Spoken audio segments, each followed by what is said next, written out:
You're listening to Major Motion Problems, a podcast that explores the best and worst movies of all time to find out if they deserve their Oscar glory or Razzie infamy. I'm James. And I'm Kris. Every episode we pick a year at random and watch the Academy Award winner for Best Picture, along with that year's Golden Raspberry loser for Worst Picture. We will discuss, debate, and determine if the movie world was right in honoring or dishonoring these films. This episode, we're in 1982. Best Picture went to Richard Attenborough's Gandhi, an epic biographical story about the life of one man who changed the world through non-violent protest. So, no music video tie-in for this one. While the Razzies torn into Inchon, an epic historical drama action film that taught me a lot more about the Korean War, although that had nothing to do with the movie itself. Oh, interesting week for us, wouldn't you say? Inchon just confused me. Like, whatever little I knew about, like, Korean history just, like, got really confused in my head. Like, watching, like, I had to, like, get a few things straight again.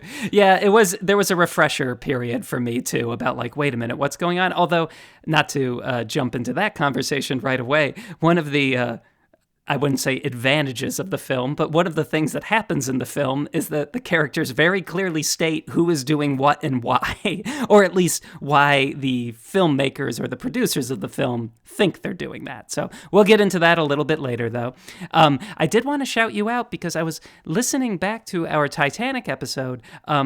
I can now remark that you use the phrase major motion pal to describe Eric Roth, the screenwriter, who also wrote Forrest Gump. So I just wanted to say thank you for using the phrase major motion pal and encourage all of our listeners to become major motion pals as well. Absolutely. And I have something for this intro that I want to add to. But before I get to that, I do want to say you forced me off microphone and you specifically said, do not bring up the fact that I'm forcing you to say the words major motion pal, because I want to make it sound like I'm naturally funny and my natural humor is just spreading around to everyone I interact with. So it's kind of funny that you catching on, baby. And by the way, you brought up family and people that listen to the podcast in a previous episode. You know, I have people who listen to the episode too, and one of them just texted me. Award-winning composer Andy Ronenson, one of our listeners, just texted me with a few little factoids. There was an off-Broadway revival of Unsinkable Molly Brown from when we brought it up on Titanic. Apparently, it's still not very good. And, guess where he is headed right now? Our friend Andy. He's headed to Inchon. No, he's not. Yes, he is. He's on a plane right now. That's why I'm bringing it up. He texted me. Why is he going to Inchon? He has a show opening there. Like I said, he is an award-winning composer. He received the Jonathan Larson Grant along with many, many other accolades. Super amazing, bright guy. And he's going there for a show right now. And so he texted me. He was listening to the episode. He's like, oh, Inchon, that's where I'm going. Phenomenal. Hey, Andy. I haven't spoken with Andy in quite some time. So I hope you're doing well. And thank you so much for listening. You're top tier major motion pal. So, and the last thing that Andy says is, in your defense, you would have to be slightly more obsessive than a casual Beatles fan to recognize the name Richard Starkey. And I kind of didn't let go of that. I kept texting him back about that, like, oh, I should have. But no, he says that I am right and you were wrong, and that attacking me and the way you did for not knowing that Richard Starkey was the real name of Richard. Attacking me the way that you did for not knowing that Richard Starkey was the real name of Ringo Starr, that was totally uncalled for. And now I have a listener to confirm and validate that either I'm right or I'm the victim. It's either one of those two things. You know, I was thinking more about that moment because guess what? Isabel, my wife, agrees with you, unfortunately. Really? So hold on, though. I think that moment in particular just speaks to all the problems with the movie because the joke doesn't work. And it's not even a joke. The plot thing doesn't work unless you, the audience, know that thing. You know what I mean? Like, it's supposed to be the audience going like, I see what we're doing here. Otherwise, like, what's the purpose of him just, like, picking a random name and saying that, you know, they're the president of the United States? Also, it should be said that Richard Starkey, a.k.a. Ringo Starr, does not sing Getting Better All the Time, which is also referenced in that terrible moment. And they should have done something with Kevin Costner saying, yes, the president, Richard Starkey, says we can all get through this post-apocalyptic wasteland with a little help from my friends. Okay, that's the last thing we're going to say about the Postman. Give me a little real estate to wrap up the segment. I just want to say that, in the spirit of Gandhi and his message, I do forgive you. Performative. This is insane. No, stop. No. In the words of General George C. Marshall, the American Secretary of State, Mahatma Gandhi has become the spokesman for the conscience of all mankind.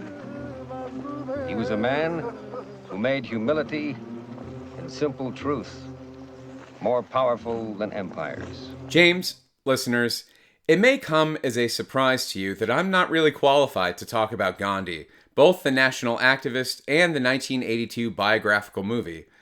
So far in this podcast, we've covered one other film based in India that also featured a British director, the 2008 romantic drama Slumdog Millionaire.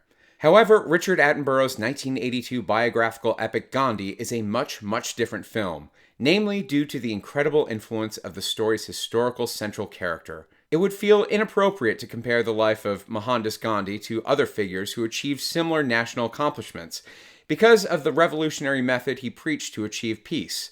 Nonviolent protest. His torment ended a nation's suffering. I remember that all through history, the way of truth and love has always won. His greatest weapon was peace. In this cause, I too am prepared to die. There is no cause for which I am prepared to kill. I want to change their minds, not kill them for weaknesses we all possess. From a purely cinematic point of view, Gandhi has a structure and a premise that audiences have seen many times in biopics. And it even features a villain that seems to appear in many historical retellings, the big, bad British Empire. But while Mel Gibson earned his Best Picture Oscar by killing off corrupt noblemen, director Richard Attenborough spent decades working with Indian officials to bring his dream project and Gandhi's message of peace to theaters. Although Attenborough had been working on a film about Gandhi since the 1960s, it wasn't until 1980 that he was finally able to secure the $22 million budget required to make this sweeping period epic. Of course, the most important production decision was the casting of Gandhi himself, which led Attenborough to Indian-British actor Ben Kingsley. 100,000 Englishmen simply cannot control 350 million Indians if those Indians refuse to cooperate. The story of one man whose voice spoke out for millions. To gain independence, we must prove worthy of it. From his humble beginnings. You're an ambitious man, Mr. Gandhi. I hope not. Now, I have to admit, due to the types of movies Ben Kingsley has appeared in for the last few decades, and the Nicolas Cage spectrum of range in his acting ability, I've never really known what to make of this guy. I mean, just take a look at Mr. Kingsley's IMDb page. The man either has gambling debts, or he literally does not have the ability to say no. With absolutely no disrespect to the work and life of Mahatma Gandhi, how did Ben Kingsley go from a stunning yet subtle portrayal of a key world leader to Guru Chuggin' My Putta in the Mike Myers 2008 comedy The Love Guru? By the way, if I may recommend going back in our catalog and listening to our episode on 2008, I think we did a good job fairly covering The Love Guru, even though it totally didn't deserve it. All of this is to say that I think I finally understand the talent and skill of Ben Kingsley. Probably because I've never seen a good Ben Kingsley movie up until now. I can only imagine that playing an underdog rebel is a lot easier when the story calls for revenge and action. But when your goal and strategy are both rooted in peace, how are you supposed to portray that on screen? Even though I've rarely agreed with the opinions of Roger Ebert in the past, he seems to have shared my opinion in his review from 1982. The movie is a labor of love by Sir Richard Attenborough, who struggled for years to get financing for his huge but non-commercial project. Various actors were considered over the years for the all-important title role, but the actor who was finally chosen, Ben Kingsley, makes the role so completely his own that there is a genuine feeling that the spirit of Gandhi is on the screen. Kingsley's performance is powerful without being loud or histrionic. He is almost always quiet, observant, and soft-spoken on the screen, and yet his performance comes across with such might that we realize afterward that the sheer moral force of Gandhi must have been behind the words. Apart from all its other qualities, what makes this movie special is that it was obviously made by people who believed in it. I am a Muslim, and a Hindu, and a Christian, and a Jew, and so are all of you. He offered the world a way out of madness. Men honored him. Women loved him. An empire feared him. A nation worshipped him. Long live Mahatma Gandhi! Albert Einstein said, generations to come will scarce believe that such a one as this, ever in flesh and blood, walked upon this earth. Gandhi, a world event. Gandhi led with the most nominations at the 55th Academy Awards and ended up with an impressive 8 wins, including Best Picture, Best Director, and Best Actor, going to Ben Kingsley. In my opinion, though, the real achievement of this movie is how well it balances historical reverence and the conventions of story and film. There are very few people who have the profound global impact of Mahatma Gandhi, and he will always have a following that wants to protect what he stood for. Would a Gandhi biopic be made differently in the year 2025? Oh, absolutely. But again, to offer my humble opinion, the teachings and life story of Gandhi seem to be too powerful to ever be affected by film, TV, or otherwise. Over the past few weeks, as I've been watching and rewatching this film, I've been thinking a lot about the simple but fundamental ideas expressed in the story. As I wrap up this intro, I want to end on a clip of Richard Attenborough accepting the Oscar for Gandhi. He seems to express everything I've been trying to comprehend about how such a straightforward message of peace can easily get lost in our world. Gandhi simply asked that we should examine the criteria by which we adjudge the manner of solving our problems. That surely, in the 20th century, we human beings, searching for our human dignity, could find other ways of ultimately solving our problems than blowing the other man's head off.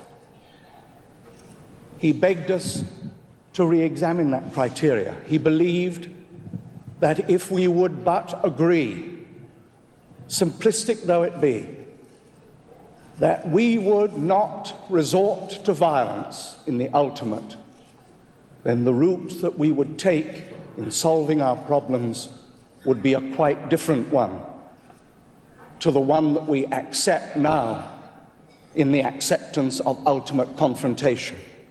He begged us to re-examine that criteria. I believe he had something to say to all of us everywhere in the world. So, James, what did you think of Gandhi? I liked it.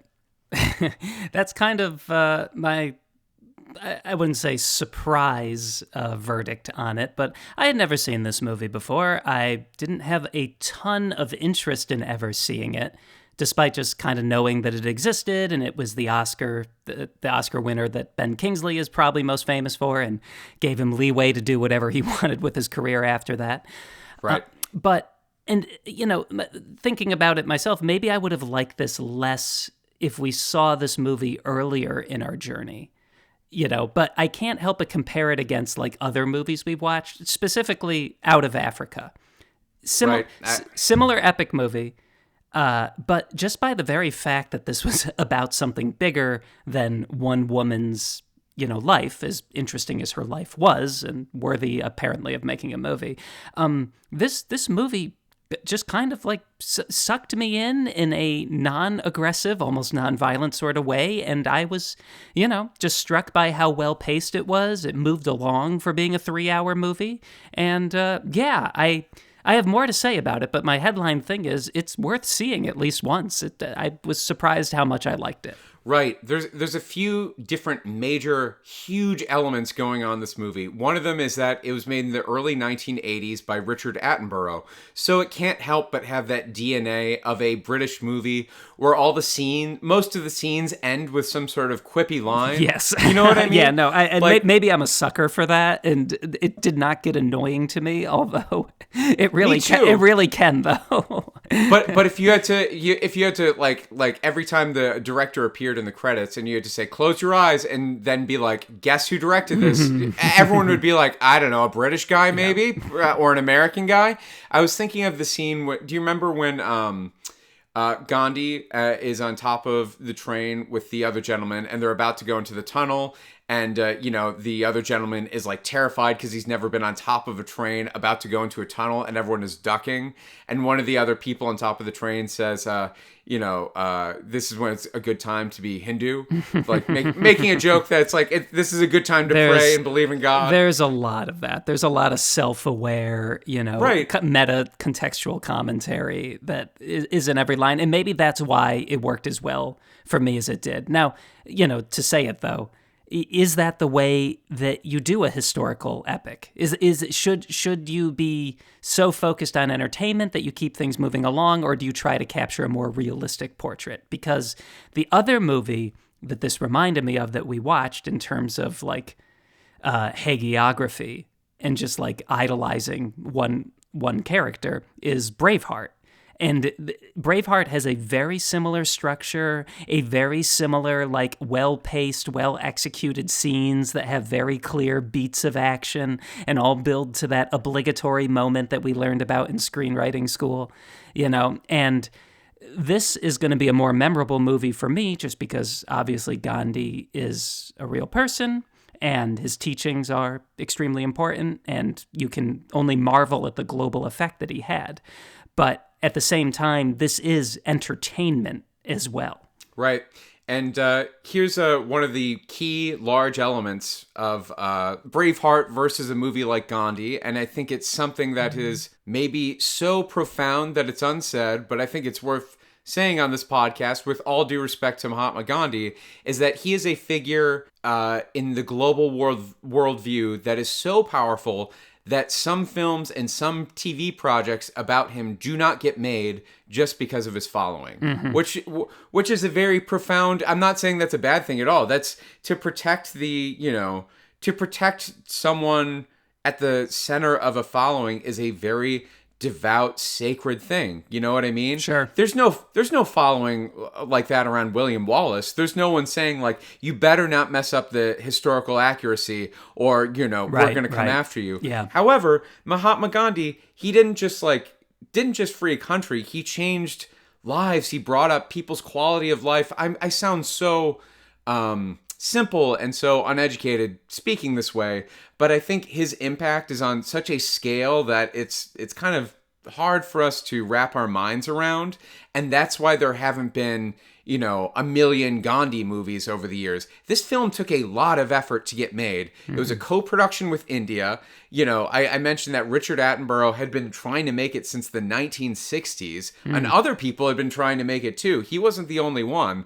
And it took this massive, support from the Indian government and all the extras you see in the film. I believe some of the events, there was some World Guinness record. Some of the events with all the required extras were scheduled around events in Gandhi's life, like holidays, major events in his life.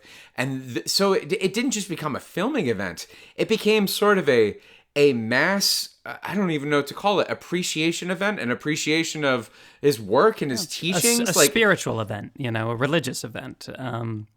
How profound is that? To not just like have people there to show up to like, be in the movie, but because they love the central figure at this movie. So you better not mess it up. And for the most part, gosh, I'm not a scholar on Mahatma Gandhi, but it sure feels like the utmost reverence and respect went into the making of this movie. It definitely feels that way. And a lot of the stuff that we could talk about, we probably have already covered in Slumdog Millionaire, just in terms of representation and who should tell Gandhi's story. I mean, there is something about so much of this movie is, against, as you said, the antagonist is the British Empire, and now we have a great British filmmaker being the main driving force behind this movie about this Indian man. And I think we probably land on the same conclusion that we did last time, which is if you're going to do it, you better be respectful and get as many people involved who can help you for the cultural authenticity. And I think for the most part, they were successful. I mean, did you do any diving into, how much of this was real, how much of this was exaggerated? Was the order of events, somewhat close to how things actually happened? Apparently it was very close, but the biggest inventions came with combining certain events and certain people. I'm trying to think of the closest example in a different movie. But it was a lot of, they sort of combined a lot of the forces working against him to not make it as confusing. And for the most part, I think it works. They could have gone really corny and bad with it and just had like one central British figure all the way through.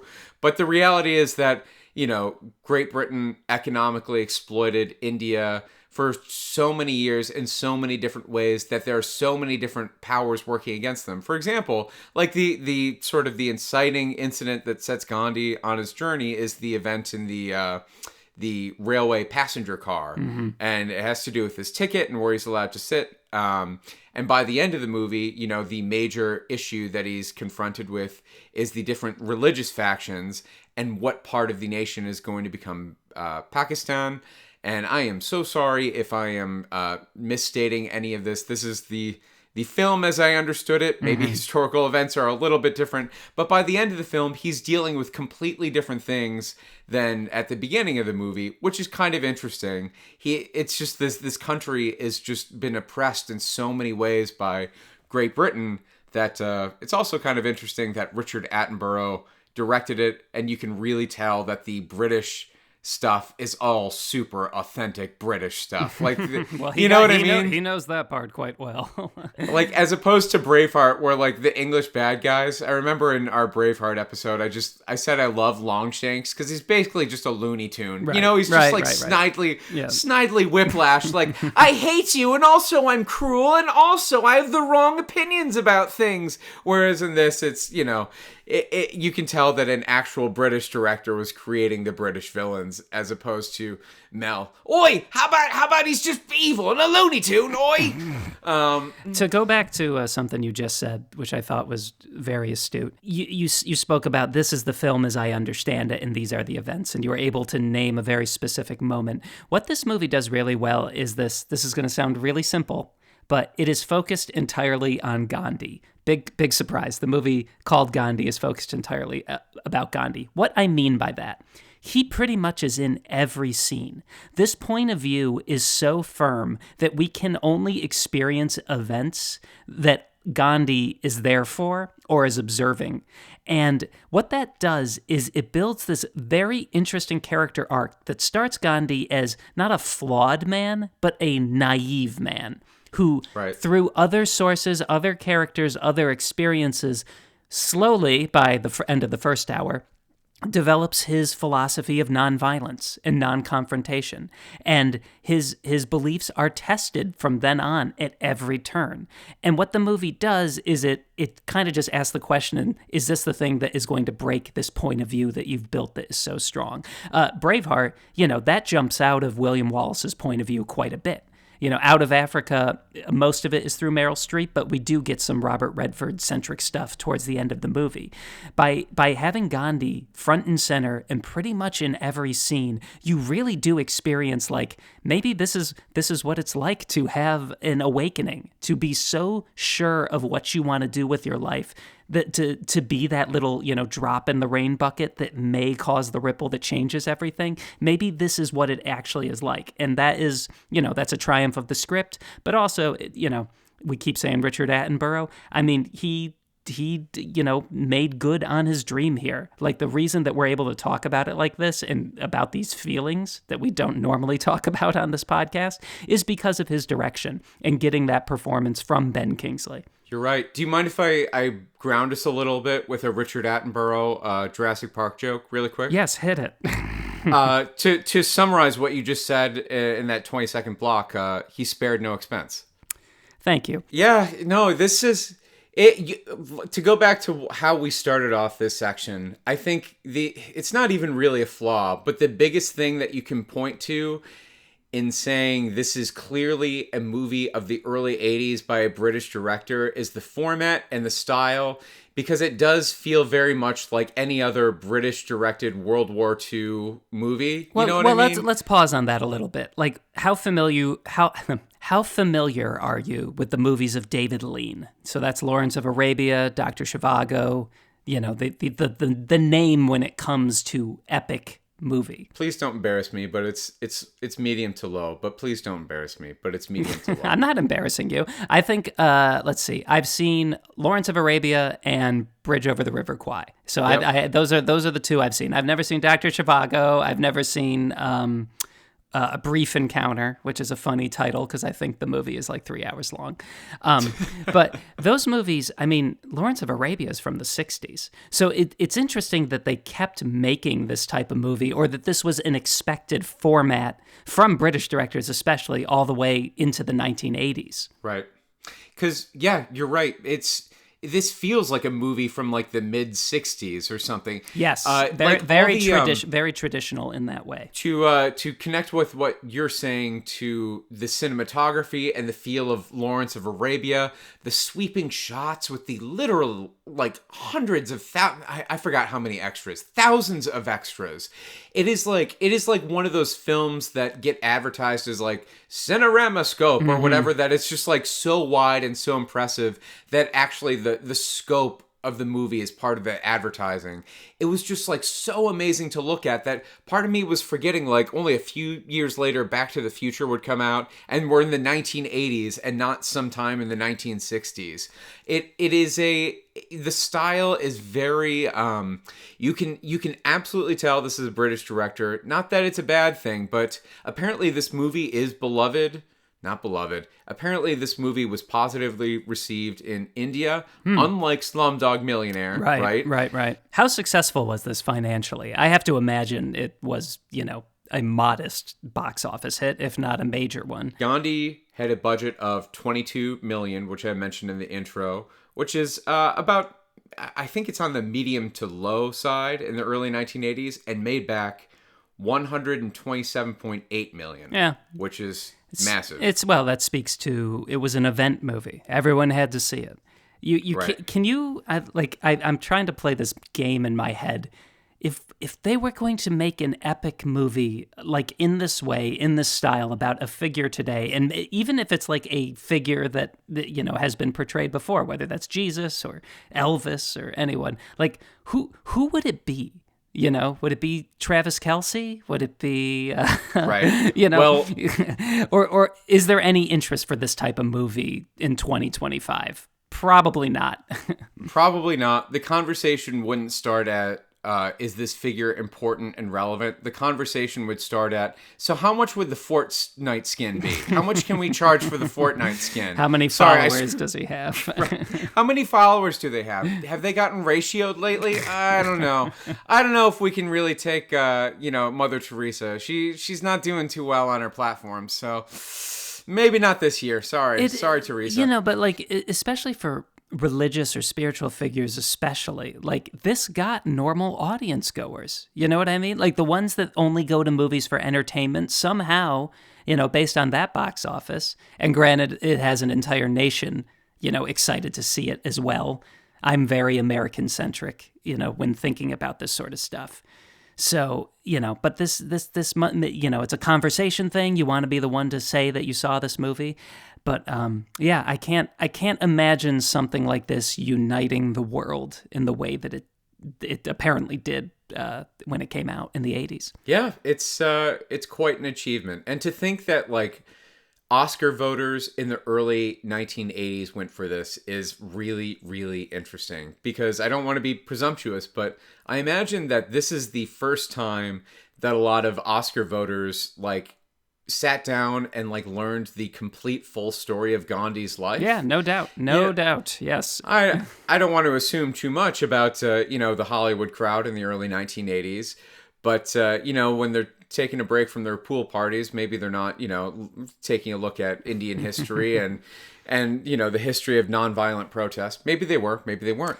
But it's interesting that this had such a wide appeal. I have a ending sort of segment thing. Do you have more though that you want to cover in this front part? No, please. So, so yes, I think we both really enjoyed Gandhi. Maybe we're never going to watch it again, but I'm glad this podcast brought us together to watch it and take a look at it. I do want to respond a little bit to your somewhat, I don't want to say slander, but your dismissiveness of Ben Kingsley. He's done many, many great roles on screen. And one that I would like to recommend, and for the movie as well, is the Barry Levinson film Bugsy, starring Warren Beatty as the titular gangster. Ben Kingsley plays Meyer Lansky, another gangster from that time. And this is another, just super cool biopic made with that sort of... Barry Levinson doesn't get enough credit for being an extremely stylish director and changing up his style from movie to movie. And I know we'll get to talk about him when we cover Rain Man, but Bugsy is one of his best movies. And the script is so good. And there is a scene between Warren Beatty and Ben Kingsley that has one of the funniest jokes I think... I think about it so often because it's a joke that could only exist in that movie, and it entirely is based on the Ben Kingsley delivery of it. I won't tell you what it is now, but this is just a recommendation for the movie Bugsy entirely. Have you seen Bugsy, or any other Ben Kingsley role that you want to bring to light? Saw Bugsy a while ago. I just have Ben Kingsley from Iron Man 3 stuck in my head. Yeah, that's unfortunate. I gotta shake out all the bad Ben Kingsley Yes, okay, movies. It should be said. You're right. I mean, part of me is charmed by his, willingness to go do the Love Guru, as horrifying as that was. You know what? I can't wait until the next episode when I get another text from a friend who's an award-winning composer saying, "You're right, Ben Kingsley has never done a good movie except Gandhi." Here's another Richard Attenborough recommendation. There's Chaplin from the 90s with Robert Downey Jr. in the role. That's definitely worth it. But I actually like a Richard Attenborough movie that's much smaller and I think is well regarded amongst 70s, film fans and psychological thriller guys. Magic, which Anthony Hopkins plays a ventriloquist who starts to suspect that his puppet, his dummy there, is talking to him and making him do things. And it's really, really good. Early Anthony Hopkins, Angie Dickinson, I want to say, and Burgess Meredith as his manager, who's known, he calls himself the Postman in that. Funny connection there, because the Postman always delivers. And I will spoil a line here. At one point, Anthony Hopkins doing the voice of the dummy, after the dummy tells Anthony Hopkins to kill his manager, he goes, "Get the Postman!" And that's so funny. It's very creepy, but it just goes to show you that Attenborough is great with actors and has a wide range of films under his belt. Not the least the movies that he appeared in as well, including Jurassic Park. I'm sorry, I'm so basic. I love Jurassic Park. I wanted the illusion to be real. He's fun. He's fun. Yeah, I know. Everyone loves Jurassic Park. That's just what I don't get that one. I don't get that one. I'm sorry. You've never understood Jurassic Park, and it hurts me because it's so good. He becomes a dad over the course of a movie. Yeah, everyone is really, really impressed with that, and I am just not. All right. Well, this was fun. Shall we move on? I've leased it from the government, and I've spent the last 5 years setting up a kind of biological preserve. Really spectacular. Spared no expense. Make the one I've got down in Kenya look like a petting zoo. Well, that was a fun discussion about Gandhi. Well, James, welcome to the Major Motion Problems lobby. This is where we hang out between the two movies, get some popcorn, wait in line for the restaurant. Is that how much popcorn costs? Oh, God, wait, we own this theater. Why are the prices so high? Well, I own the theater. You're just paying me for this.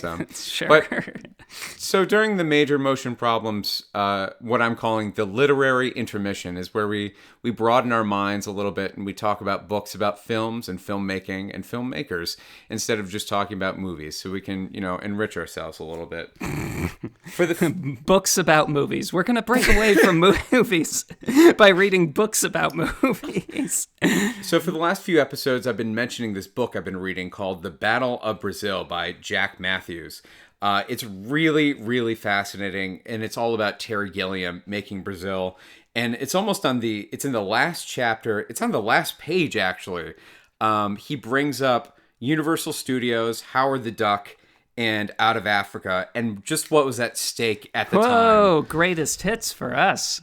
I thought this would be an interesting tie-in to everything we've been talking about, and I'm going to read it now. In August 1986, Universal Pictures opened George Lucas's Howard the Duck in more than 1,000 theaters in the United States and Canada. It was the biggest bomb in Hollywood since Heaven's Gate. The movie cost an estimated $36 million to make, and it rode a united chorus of critical hisses and boos right down to the box office toilet. It was the kind of flop that usually takes a top studio executive with it, and it did. A few weeks after Howard opened and closed, having recovered only a fraction of its costs, Universal Motion Picture Group chairman Frank Price resigned. The headline across the top page won in Daily Variety, easily the best poultry headline to adorn the trade paper since the 1929 Wall Street Lays an Egg, read, Duck cooks Price's goose. That is gosh, that is great. I love that. Let me just read a little bit more. But isn't that a great headline? Thus, the shifting winds of Hollywood fortune. In March, Price was being thanked in front of a live worldwide television audience for seeing Sidney Pollack's Out of Africa through to its glorious Oscar sweep. In August, he was walking away from one of the most coveted studio jobs in the industry, trying very hard not to let the door hit him in the tail feathers. Oddly, sources close to the deal that brought Howard the Duck to Universal said that Sheinberg had more to do with it than Price. Sheinberg was close to Lucas's attorney, Thomas Pollock, and the word was that when Howard soared into the $30 million price range, Sheinberg came in to close the deal personally. So this book is just amazing. They refer to the Universal headquarters as the Black Tower throughout this entire book, which sounds like a very Terry Gilliam thing. The Correct. Black Tower. Can confirm that's what it looks like. So what did you think? I didn't really include how big of a cultural event Howard the Duck was when it opened. You kind of groaned when I mentioned this anecdote off microphone, but when Spaceballs was either opening or going into production, one of the actors that played Howard appeared in the press, and Mel Brooks said, anyone that appeared in Howard the Duck can appear in Spaceballs, which I thought was very funny. But I didn't really go to the proper lengths to establish just how massive a flop of it. I didn't go to the proper lengths to establish that it was like John Carter, lengths of flopituity. Any thoughts? Yeah, I mean, the movie sucks. I'm not surprised. I do think it's interesting just during that time, everyone, when movies were the foremost cultural thing that people would talk about, along with, sports and politics and the news or whatever. Movies, if they're a success, you're going to go see them. And if they're flops, maybe you won't see them, but you'll talk about them at the very least. And I don't think that happens as much today. Movies are not the main thing right. that people get excited and obsessed over. You can kind of see it in the Razzies trajectory as well, because I look at some of the things that are nominated and even win Razzies, and I'm like, I don't even remember this coming out. I haven't even heard of this movie. So it is interesting back when the monoculture was based around the idea of is this movie gonna, be a hit, or is it gonna fail so badly that we can experience it without actually seeing it because we can just talk about what a terrible movie it is. You're right. You know what kind of scares me about going back too far with these movies is because we're just on the edge here with Gandhi and Inchon. If we go any further back, it feels like there are like no event movies aside from Jaws that like won an Oscar, and they're just going to get weirder and more incomprehensible. Like, not to spoil Inchon, but it's just like, what is this? Like, whereas the Razzies later and later are like Wild Wild West, and they're things that had like a Burger King tie, and you're like, I know what this is. It was properly written. It was made with an actual cinematographer. Whereas Inchon is like, was this shot in film? Was this shot in video? Hey, who's in charge of Inchon? So let's go to my section on Inchon now. No, I worked so hard on this. All right, buddy. Thank you for letting me do my major motion problems intermission. Maybe we'll come back to it someday, but they're flashing their lights. We have to get back to the second half. In a land torn by conflict, Jacqueline Bisset is the woman who has never known war. Ben Gazzara, Richard Roundtree, and Toshiro Mifune are the men who have never known anything else.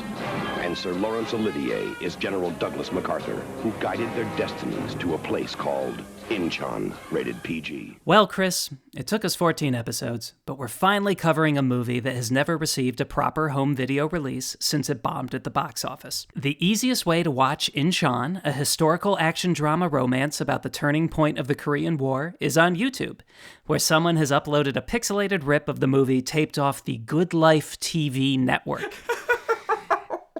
And just like the movie Inchon, I doubt you've heard of the Good Life TV network either. It's a basic cable channel that was carried from 1998 to 2007, and believe it or not, sort of represents the end of the story of Inchon's cultural impact. We'll get there soon enough, but first we have to talk about the driving creative force behind the movie. And no, it's not OG James Bond director Terrence Young, novelist screenwriter Robin Moore of The French Connection and Green Berets fame, Hall of Fame composer Jerry Goldsmith, or acting legends Ben Gazzara, Richard Roundtree, Jacqueline Bisset, or Laurence Goddamn Olivier. Yeah. The whole reason Inchon exists is because of Sun Myung Moon, founder of the Unification Church, and if you ask his followers, the second coming of Christ. Reverend Sun Myung Moon is most commonly remembered around the world for mass wedding ceremonies, like this one in South Korea in 1982. Couples in these large gatherings often came together from different countries, yet many had never previously met. Ceremonies were an embodiment of the Unification Church Moon founded in 1954. Moon is a figure that, I admit, I was not very familiar with until I started researching this movie. He was born in 1920, grew up in the northern Korean Pyongan province under Japanese rule. At the end of World War II, in 1946, Korea was split into North and South territories, Communist Russia overseeing the former, and the United States maintaining a presence in the latter. Moon spent much of these early post-war years in North Korean labor camps, until he was liberated in the early 1950s and regrouped in South Korea with some newfound beliefs. 1, that communism was the evilest of evils. 2, that North and South Korea should be unified as one country. And 3, that it was his divine mission to pick up where Jesus left off. And so the Unification Church was born. I don't really want to get into its specific beliefs, but as with any major organized religion which still has a global presence today, it's no stranger to controversy. It's most known for hosting mass wedding ceremonies, and its early years especially have been defined as cult-like. But in 1974, Moon had established a major following in the United States and had enough cash that he wanted to harness Western media to spread his word. This included the creation of the conservative news outlet, The Washington Times, still operational and influential today, and the film company One Way Productions. Conscious that anything bearing his name may be divisive for potential audiences, Moon turned over the development and production reins to his newspaper collaborator, Mitsuharu Ishii. Wanting to make a film that was anti-communist and pro-faith that would appeal to Americans especially, he decided to dramatize the Korean War's Battle of Inchon, a daring military maneuver conceived by General Douglas MacArthur that led to South Korea's United Nations Command retaking the city of Seoul from North Korea's People's Army. Operation Chromite, gentlemen, revolves around Seoul, the capital of South Korea, and most important, Inchon, its port. All in enemy hands for the past 2 months, like the rest of the country, except for the tip of the peninsula, where we still hold this small area around Busan.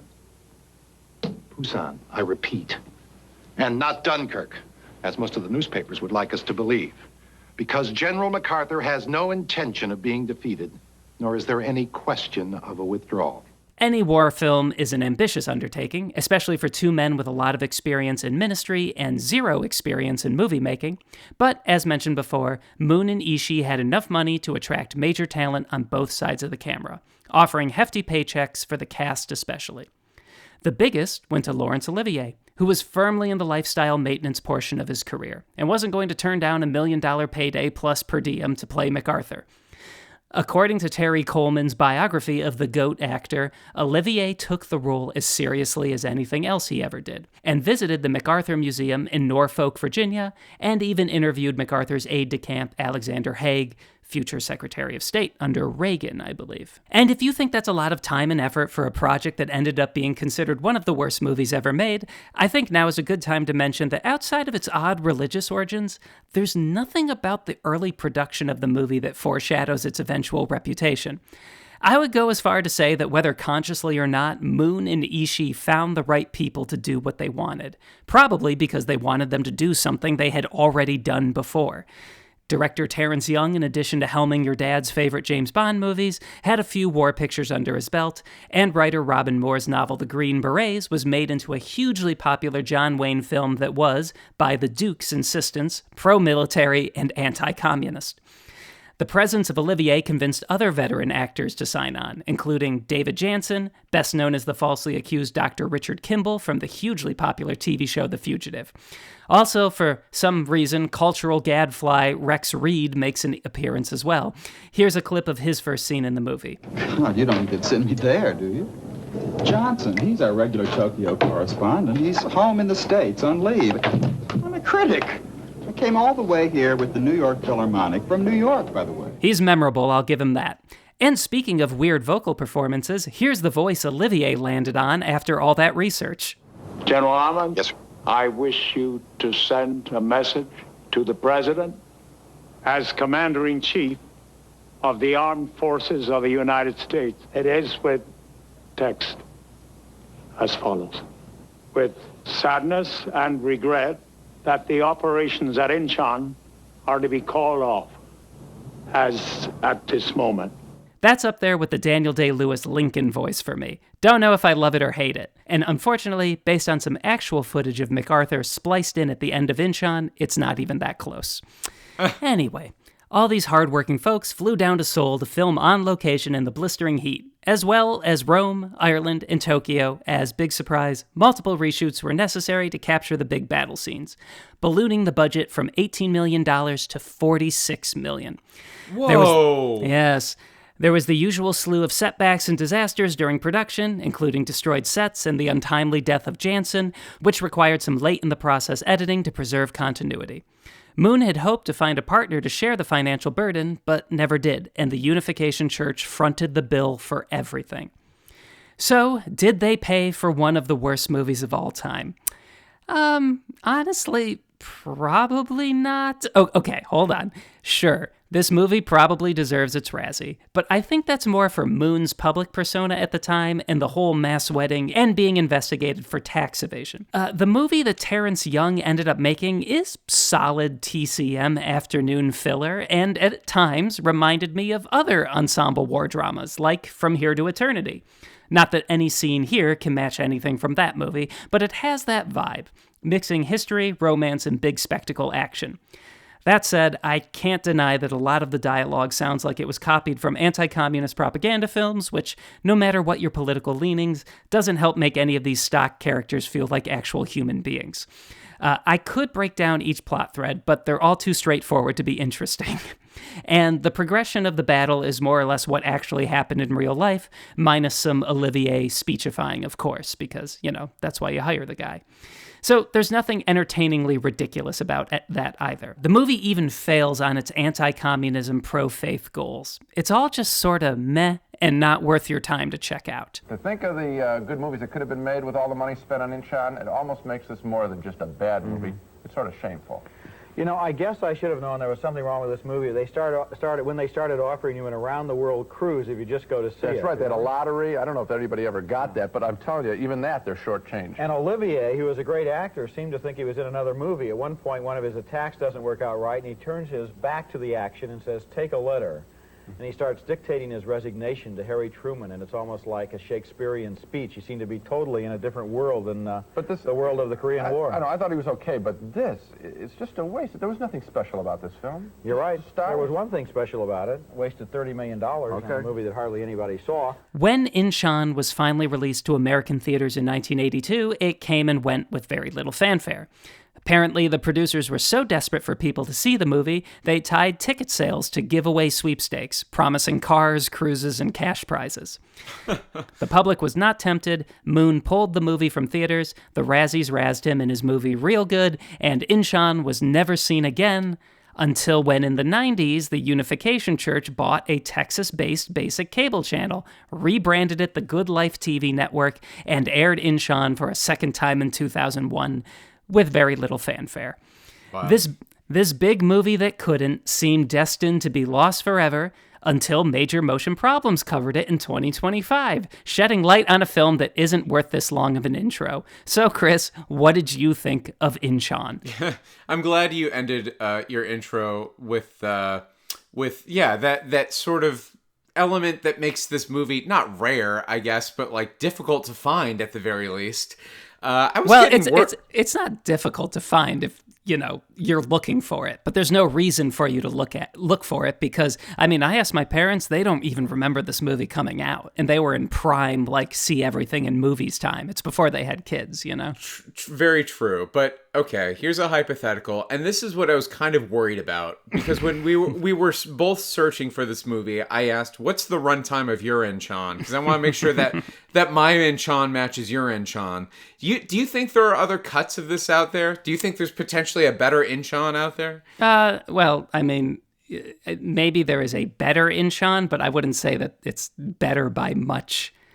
By much of anything. The movie just sort of lays there. It's just so straightforward. There's nothing surprising about it, really, minus Olivier being a little hammy. We'll get to his performance in a little bit. I imagine it could be better just by being shorter, perhaps, cutting back some of the battles, which, that's where the movie starts to show that it was made sort of on a rush and they were running out of money. But I don't know. Did you find a better cut of Inchon? No, I just wanted to I doubt there's a better cut of Inchon, but, I just want to believe there's a better Inchon out there.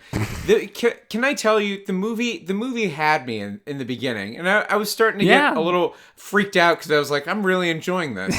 So me too. Yeah. No, I was like, this isn't I wouldn't say that. Yeah, no, I guess I was enjoying it. I was just sort of like, okay, what happens next? So this is when I was on. I think I'm getting all the sequence of events right as I'm retelling this. But so we open. I forgot exactly where we opened, but there was a scene with the woman at the furniture store. Yeah, do you remember that's yeah. Okay, so we're in. Where are we? We're in Seoul, I believe, and that's Jacqueline Bisset. Her character, who is married to Ben Gazzara, who is having an affair with a local woman. That's the love triangle set up there. I love all the little human stories that this movie starts out with. Gosh, it freaked me out how much I was into it. But you have that little scene at the furniture store, and the furniture salesman is clearly trying to rip her off in all these different ways. But for you, I'll give you a discount. I'll give you this, and she's kind of onto him. You sold me crap last time. and then the call comes in that the communists are coming, and then he drops the whole salesman act because he kind of actually does care about this regular customer. And he's like, you got to get out of here right now. And that it kind of gets interesting and exciting really quickly. There is a match strike moment there that I was like, oh, okay. It is. And do you remember how that is staged? That's where I noticed that oh, this is a professionally made movie. It's a little TV-ish, but just in terms of the way that the camera moves, he's doing his whole furniture sale dance thing. And then you hear the radio off screen before you see it. And he looks off screen, leaves off screen, camera stays on Jacqueline Bisset, because we're in her point of view, and then it tracks with her over, and then we find a bunch of people gathered around this radio hearing the broadcast, which has to be translated for her. It's like Gandhi. It's solid. They are solid scenes, at least in the beginning, and they kind of, they set up an interesting sort of just arc to the film. So you're right. Yeah. It's funny, as we're talking, I'm realizing I have so much more to say about Inchon than I originally thought. It seemed like it almost seemed like they had two distinct cinematographers. Like you said, there was a good cinematographer for like those scenes, and like, how can we make the scene interesting? Two characters, something is going to happen. And then they just had like a news journalist video guy to shoot the battle stuff. It's just like, aim it that way. Where's the tank? There. Point it at the tank. Do you want it in the middle? At the tank. Do you want the tank? Where do you point it at the tank? A lot of that, too, there was some cooperation, I believe, with the United States government. There you go. That's it. And, that John Wayne got that for the Green Berets. Moon, it should be said, he was cozying up with American presidents, specifically the conservative ones.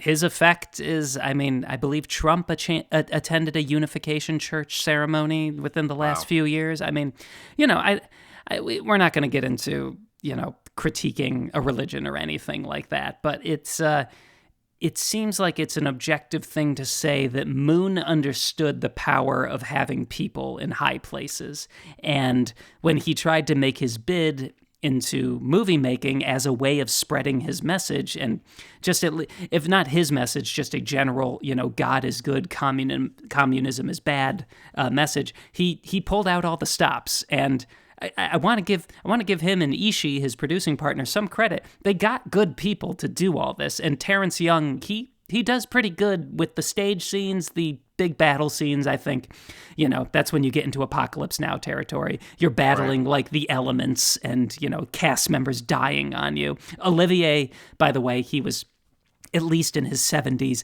he was so sick through all of this, and apparently he was just like splayed out on a cot when he wasn't filming, and then he would get up, do his scenes, which, it should be said, they're hammy performances, but they are committed.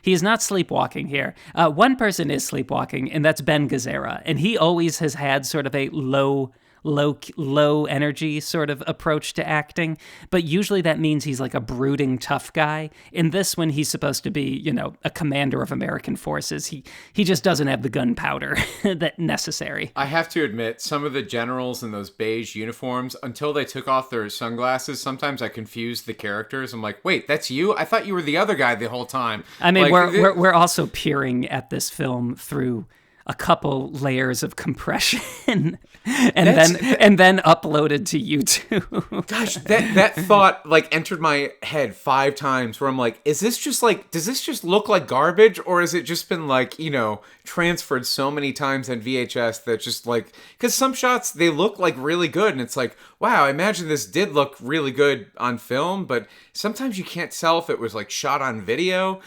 I think there was probably some cheaper film stock being used, for sure. And I want to just point back, I don't think this movie is worth anyone's time seeing. If you're going to see a movie of these two movies, go see Gandhi. This movie isn't bad enough to really be interesting, but it is better than its reputation would suggest, which I think should be said. And it's not so egregiously a propaganda film, for the faith or for against the evils of communism, as you would think. Were you struck by any of that? I did try to watch the movie somewhat objectively, and I wasn't hit as hard as I thought as I was going to be. No, before recording, we were texting each other, and you said something like, "Do you know anything about the making of Inchon?" And I said, "No," and you said, keep it that way. And you're hitting me with this wave of surprise about cults and religion, and it's just nuts. I honestly cannot believe it. It's just a boring, normal war movie from that time. John Wayne made a ton of these, and some of them are well regarded. Can I tell you where the movie lost me? I think it was in the first half hour. Gosh, this movie's long.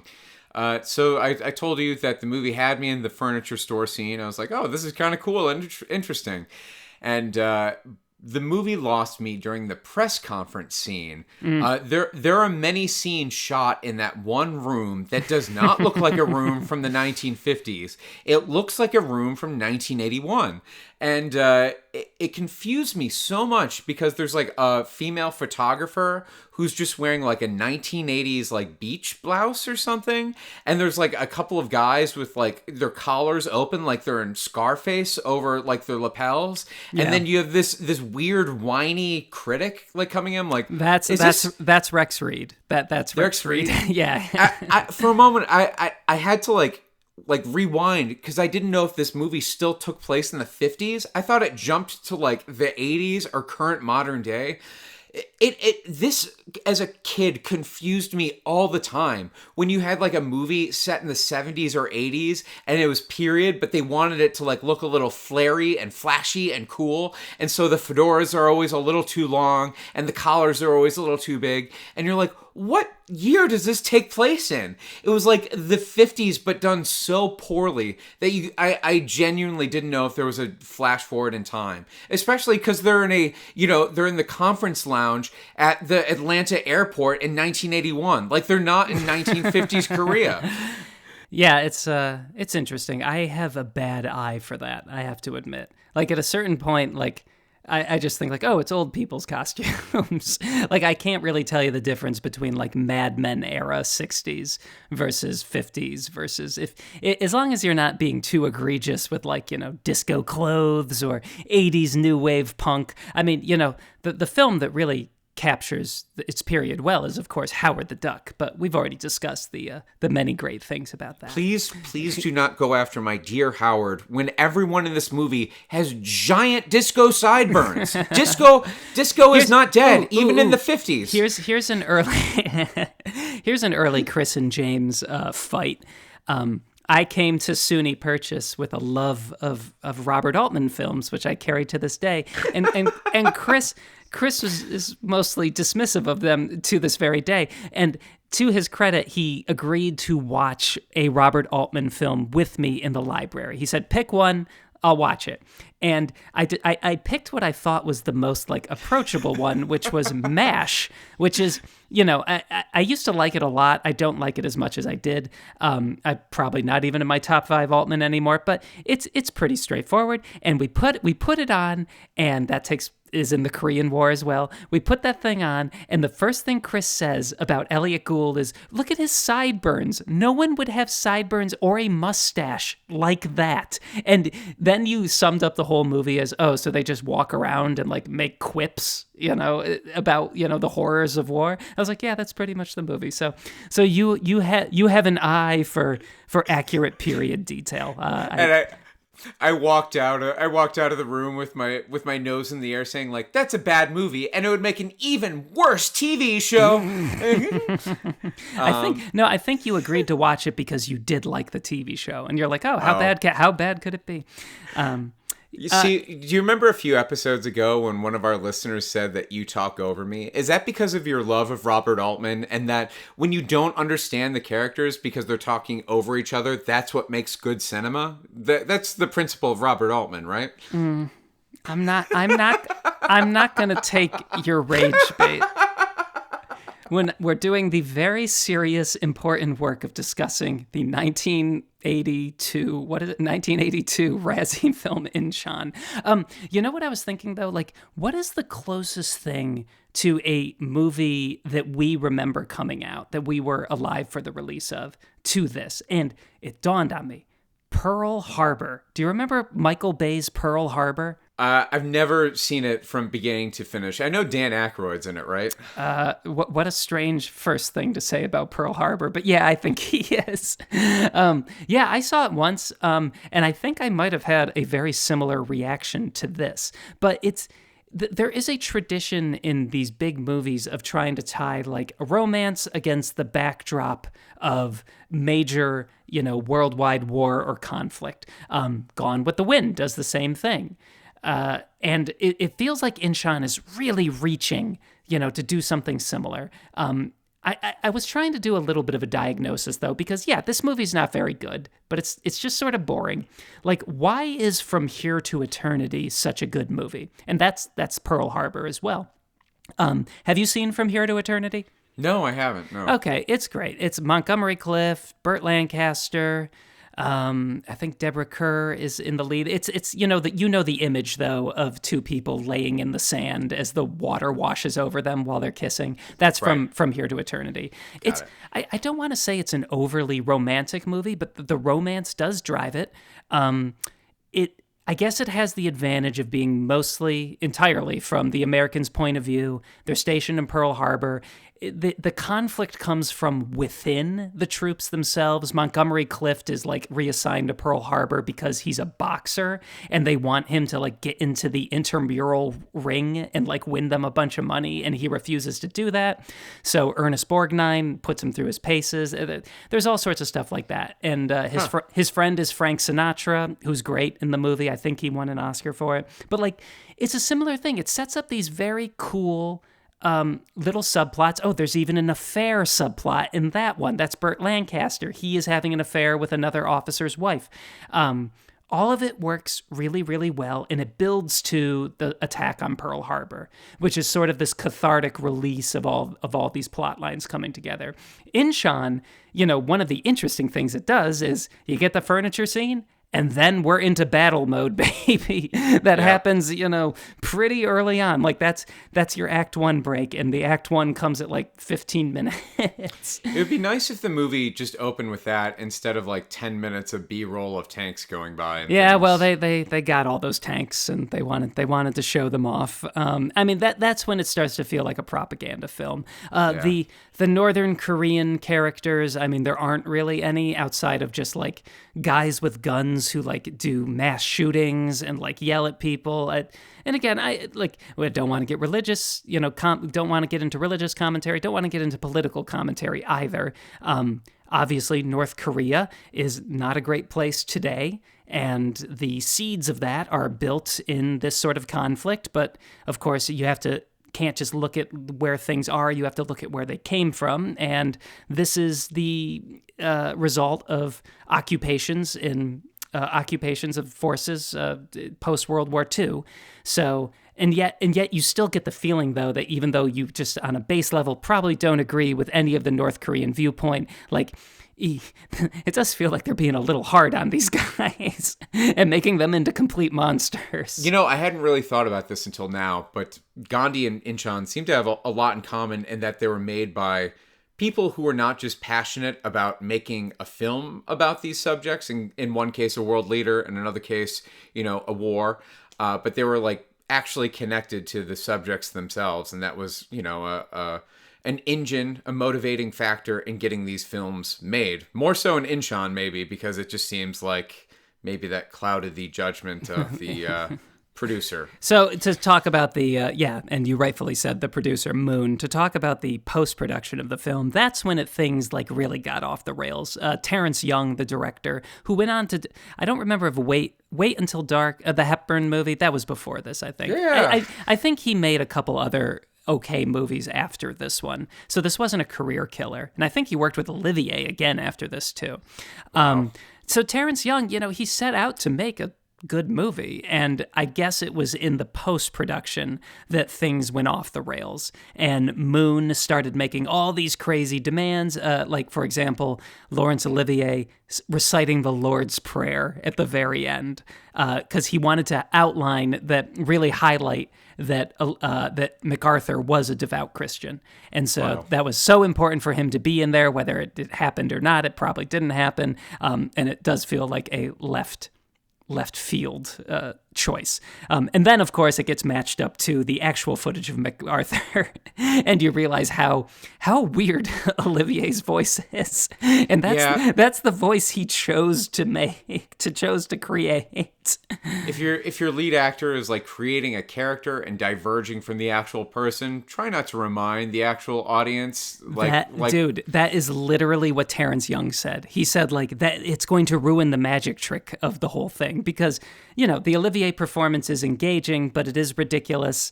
And, you might have gotten away with it a little bit more if you didn't immediately show the actual footage of the guy afterwards. Here's a hypothetical for you. Would Clint Eastwood do this movie better? He does have experience in this sort of big big epic war film category, genre. What are the two films I'm thinking of? Flags of Our Fathers and Letters from Iwo Jima. He made those films, I believe, back to back, and both show the American point of view, the Allied versus the Axis forces around the Battle of Iwo Jima. Did you see either one of those movies? So long ago. I've forgotten them. Yeah, I saw Flags of Our Fathers, and I remember it being quite moving and powerful. I never saw Letters from Iwo Jima, but it just goes to show you, though, that like maybe someone more attuned with like an objective point of view is the person to make these sort of war films, even though it does seem like there's one side of the conflict that is more in the moral clear than the other. Hold up. Are you saying Clint acting or Clint directing or Clint doing both? My preference would be directing. That's what I thought you meant acting at first, but yeah, directing, he would be like, no, let's just cut all this furniture scene. Take all this out. This is about General MacArthur, not furniture. What are you talking? He would have the furniture scene. Like, that's literally like $1 million baby scene. Like, no, girly, it's a stupid scene. We've done so well. We haven't mentioned that movie in like a couple of episodes. I'm sorry I brought it back up. Boxing is a little like the Korean War. Okay, Clint, let's get you to bed. Okay. Anyway, so I think that's all there is to say about Inchon. This is not a recommendation, but thank you for listening to us talk about it. Again, you can't rent this one. There's no way to pay money to see this film. So you just hop on YouTube and take a trip back to the Good Life TV network, and if you're so interested, and let us know what you think. Starts Friday, Blitz Century City, Hollywood Pacific, and selected theaters. That wraps up our discussion on Gandhi and Inchon. If you like what you've heard, please give us a follow and a 5-star rating on Apple Podcasts or Spotify. Or if you'd like to tell us how right or wrong we are about any opinion we've shared, email us at majormotionproblems@gmail.com. We end every episode of Major Motion Problems by randomly selecting our next set of best worst pictures. Kris and I are on the cutting edge of artificial intelligence, so let me just ask ChatGPT to pick a year between 1980 and the present. It has picked 1996. We have not covered 1996. Huh. What is 1996? I don't remember at all. Just to say it, I'm interested in what 1996 will bring, but, we're starting to get a presence in the 80s. The 90s is the one decade we've covered the most of. The mid-aughts, similar. From 2010 to 2020, we haven't done a single movie, which is just sort of interesting. So anyway, how do you feel about 1996? Do you want to just re-roll, or do you want to specify an era to pick from? Sure, let's commit to 1996. The way the cards fall. In 1996, at the 69th Academy Awards, Best Picture was The English Patient. Oh boy, I've never seen it. Never seen it either. I'm hard-pressed to tell you what it's even about. I know the title, though. I know a lot of people who love it, but I can tell you nothing else aside from that. Well, I don't think you're going to know much about the Razzie Award winner, for at the 17th Razzie Awards, Worst Picture went to Striptease. My gosh, that sounds like the Walmart off-brand version of Showgirls. Well, Showgirls was the year before that, so no doubt there was some attempt to continue the R to X-rated spree. I don't have a ton of hope for Striptease, but, as always, we approach everything with an open mind. And look, who knows? Who knows? As long as it's not a 3-hour TV movie, I'm okay with that. Yeah, we got really need kicked in the gut this time with our historical epics. So, okay, let's assign the movies. Assign a movie. Somehow, James gets Inchon again. No, I was so nice about it. Well, we have assigned the movies. According to ChatGPT, James gets The English Patient and Kris gets Striptease, which, I'm going to go out on a limb here. That sounds about right. So, I need to review something tacky and awful again. I need to get the taste of a good movie out of my mouth. You did very good with Gandhi. I'm very, very, very proud of you. Thank you.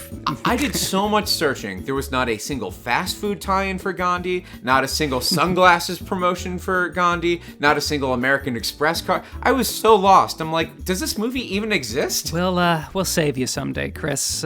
Maybe that expense explains why there's so much merch in the lobby, along with the stale popcorn that we can buy. For our lobby, I'm talking about this lobby that you've created. The Major Motion Problems lobby? Yes. Just try to go around the leaks. We're getting that fixed. Just don't breathe in because of the mold. Actually, don't go over that whole section. Actually, just leave. Can we just end the episode? I gotta take care of some stuff. All right. So if our Major Motion Problems Theater is not condemned, we'll see you next time on Major Motion Problems.